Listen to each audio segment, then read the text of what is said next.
What's going on, everyone? In today's video, I'm going to show you 3 Christmas books that I've already sold on Amazon FBA. These are Christmas books that I bought on Amazon and resold on Amazon for a profit. This is called seasonal online book arbitrage. So again, that means that we're going to buy books in the off season for something like Christmas. Like let's say we're going to buy a Christmas book, in June, July, August, September, October, when nobody cares about it, and then resell it in December when there's a lot more demand for it. And this sort of seasonal sourcing comes from my good friend Victor Gallegos. So make sure you check out his Facebook community page. If you're new to the channel, my name is Joji. I'm a high school teacher and I sell books on Amazon. I'm here to teach you how to do it as well. All right, the first Christmas book that I'm going to show you that I flipped is called Sneezy the Snowman. This came out in 2010.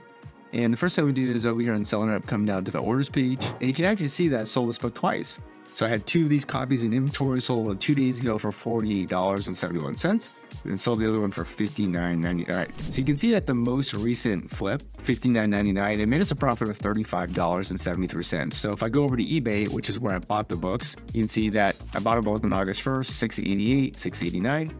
So essentially, on the book that sold for the most, $60, I made a $35 profit. And for the book that sold for $48.71, I made a $26 profit. And the way that we determine that this is a book we want to buy is we look at the keeper graph and try to look at past historical sales data to see, like, hey, is this a book that tends to do really well during December? So, one thing that would be best to look at is to expand the keeper graph to look at the entire history of this book. And one thing that you'll notice about this book is that it tends to kind of like ebb and flow in price. It kind of looks like a wave almost, where in the off season it's kind of flat. And then during December, like November, December, it goes up. And then it goes back down when it's January through basically August, September, October. So yeah, you can see if I just use my cursor, if I just go left to right over the last like 5 or 6 years, you can see it gets low and then it goes high and then it goes low and then it goes high, low and high. And so basically what I'm looking at is something called the used price, the lowest used price over time. And it's essentially going to allow us to see kind of what was the cheapest price offered, or the cheapest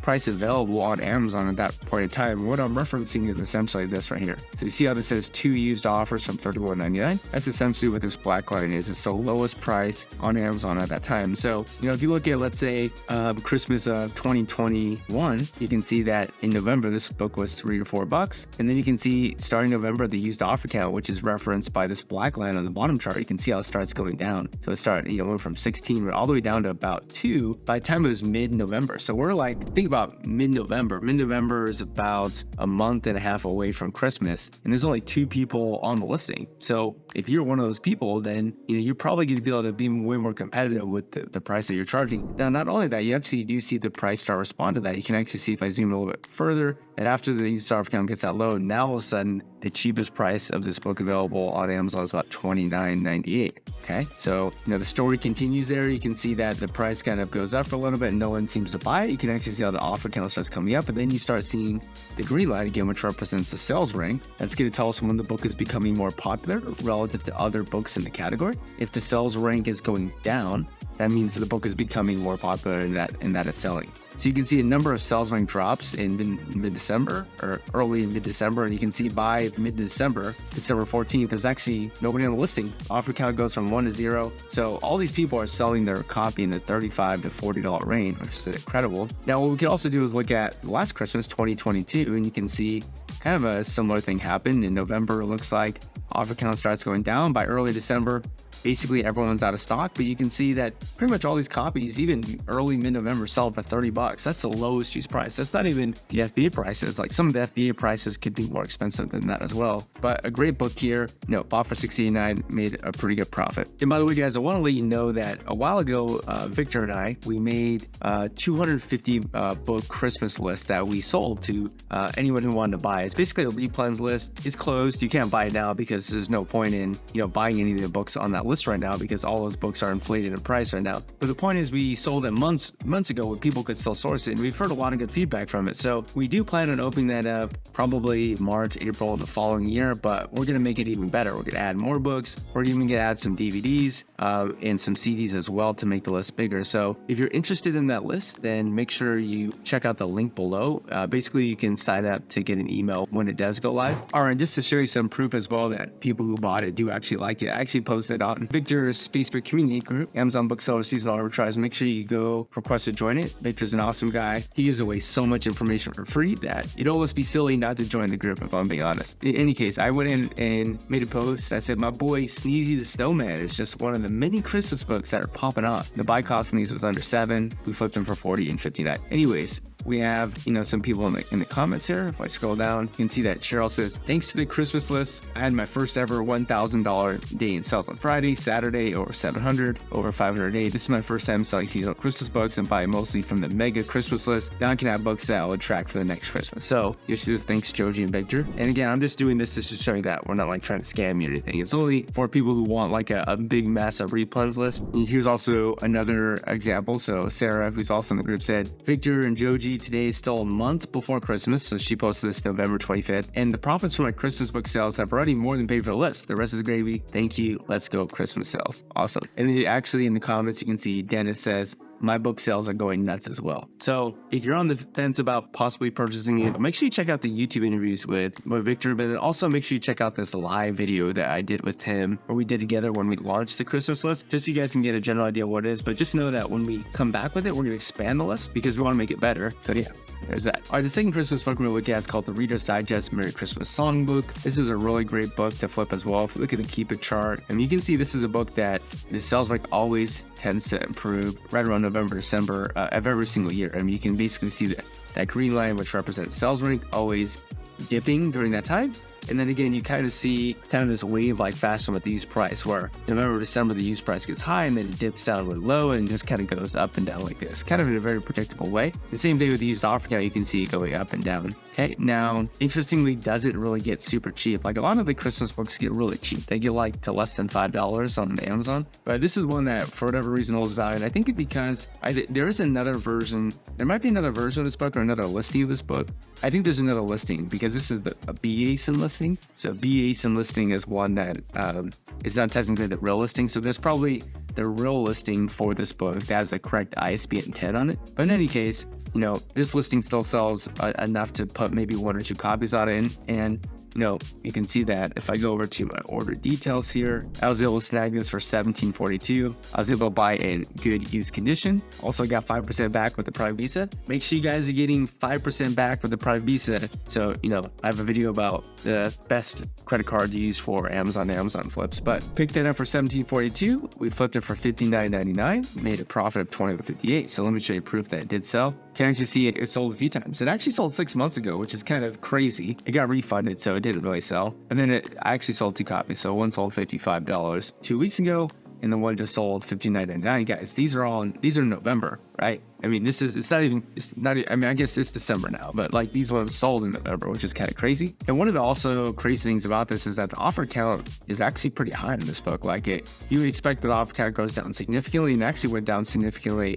kind of in October here, which is kind of crazy. But the offer count didn't, it's kind of high, but still selling really well. So I was able to sell my copies.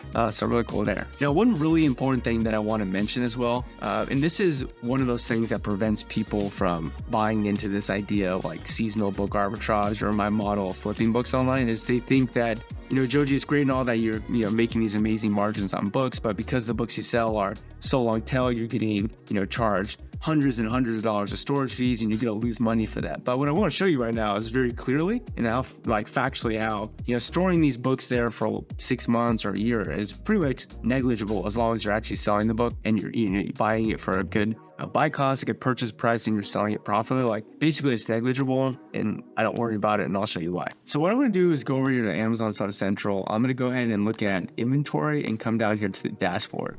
And what we're going to do is go all the way down to the bottom where we see storage utilization ratio. My storage utilization ratio is not very good, and the reason why it's not very good is because I sell longer tail books. I like to invest in what I consider an asset. I'd like to take my money, invest it in something that's really worth more. Sure, it might take 3, 6, 9 months to sell it, but it's a better return return than putting it in the stock market for that money that I'm investing, right? What you'll see is that anything above 39 weeks is getting charged 94 cents per cubic foot. Anything between 26 and 39 weeks is getting charged 69 cents per cubic foot. Anything below 26 weeks is actually no charge. You're not getting charged anything for it. So if you take a look at the books that I just showed you, like this one right here, the Reader's Digest, I bought on April 15th. So that was a long time ago, right? What is that, like 7 or 8 months ago? So it's over 6 months. So basically that book is going to be charged a utilization fee. It's going to be charged, because it's between 26 and 39 weeks, it's going to be charged a 69 cent per cubic foot charge. So what we want to do is figure out, well, how much money is that per book? So the easy way to do that is just to look at how many books you have in inventory divided by how much storage fee that you're actually using. And so the way that you can do that on the same page is you can click on this bottom button here. It's called Capacity Monitor. And when you do that, you actually will see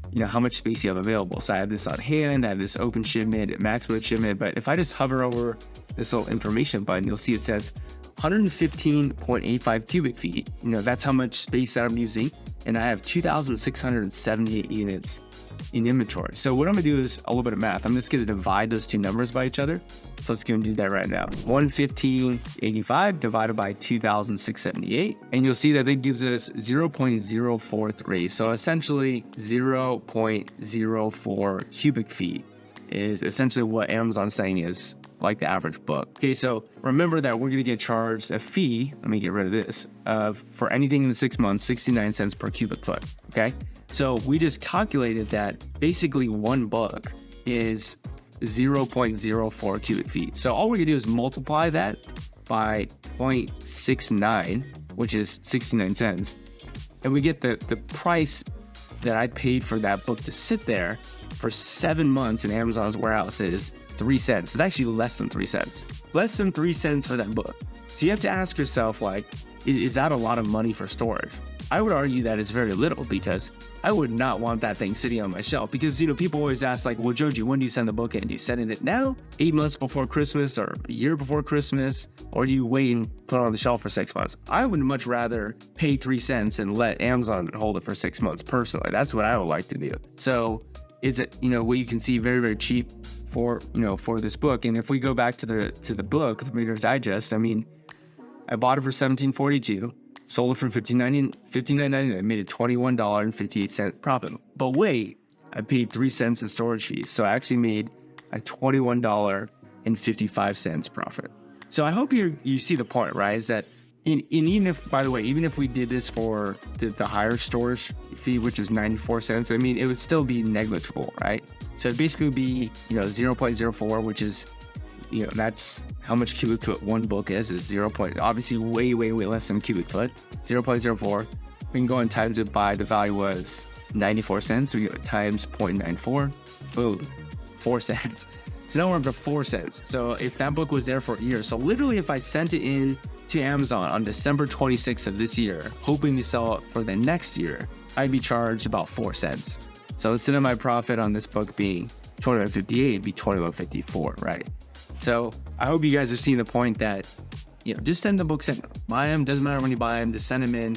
As long as you're getting the book for a good purchase price and send them in, then everything should go well. All right, the last book that I'm gonna show you is a really fascinating book, and I wanna bring home, the point of the Christmas list, because I do really want that to be something that you guys wanna buy if you're interested in the seasonal all-in book, arbitrage model, because it works. Like, there's, you could ask people who actually bought the list, like it definitely is working for them. But one of the reasons why I think it's so powerful is because often a lot of books on the list are not things you would think are Christmas books. Like, this is Cafe Nervosa, the Connoisseur's Cookbook. This is a Christmas book. By Christmas book, I just mean this is a book that sells well during Christmas. It's not necessarily a book about Christmas. It's a cookbook, right? At least I don't think it's about Christmas. Maybe it is. And that's another thing, is you don't need to know what the books are about. You just need to know what its keep a chart says, right? So take a look at this book right here. Over the last decade, you can kind of see that it follows the same pattern. It basically, in November, December, its use price pretty much always goes up. But more importantly, the used offer count also dips down quite substantially. Like, if I go and zoom in on 2019, notice how this offer count so offer count, again, it's this black line on the bottom graph. The offer count went down from 37 all the way down here. By December 12th, it's down to 4. So that's 2019. You can look at 2020 as well. You can see how the offer count went from 60, and then went all the way down here to about 15. And you can see in 2021, the prices of this went crazy. I mean, look how high this book's got up into the 140s to the 200s. This book was selling for $30 and got up to $200, which is crazy. Maybe COVID made people, I don't know, inflated the price. So I don't know what's up. But you actually see 2021, interestingly, wasn't super amazing. I mean, 47 AFRICA went down to 17. But the good news is that the prices did go up. And even though buy box prices weren't being, tracked by Kiba then, I mean, I bet you the buy box prices were much higher than that. And then you can see that this last Christmas, you can actually see, AFRICA was at 48, got down to 15. You can actually see the buy box prices got up there to about $50. So, this is something that I was able to pick up for $11.48 back here when I picked it up. Back on April 12th again, so I paid, 3 cents for it to be stored at Amazon, not on my shelf, not making my wife mad, keeping my house clutter-free. So this actually cut down to 79 cents, which is kind of crazy. You could have hit a little crazy there, but, this is a book that you can also track with the Keep a Track product feature. So right now I'm tracking it for $10 or less. I should probably track it for more than that because this is a book that does really well. But in any case, I actually sold it for cheap. I didn't even sell it for that much. I sold it for $35.45. Let me show you the proof. So there it is. Actually, it's $35.65. And that gives us a profit of $10.58 minus the 3 cents for storage fees. So it gives us a profit of $10.55. Okay, so just another note, remember the Christmas list. If you are interested in buying it, it's going to be 250 books. It's going to be more than that, plus DVDs, plus CDs, which also do really well. I've also even sold some vinyls as well. So it's kind of crazy. All the Christmas seasonal books out there, but that should hopefully come back maybe March or April. We'll see. I'll talk to Victor. He's a good buddy of mine. Again, make sure you join his Facebook community group. But again, one of the reasons why you want the list is because there's a lot of books on there that you wouldn't expect to be Christmas books, like that last cookbook. So hope you guys are having a good one. Keep flipping books out there. And if you have any questions, put them down in the comments section below. I do read the comments, do my best to respond to them. That's all I got for you guys today. Have a good one and goodbye.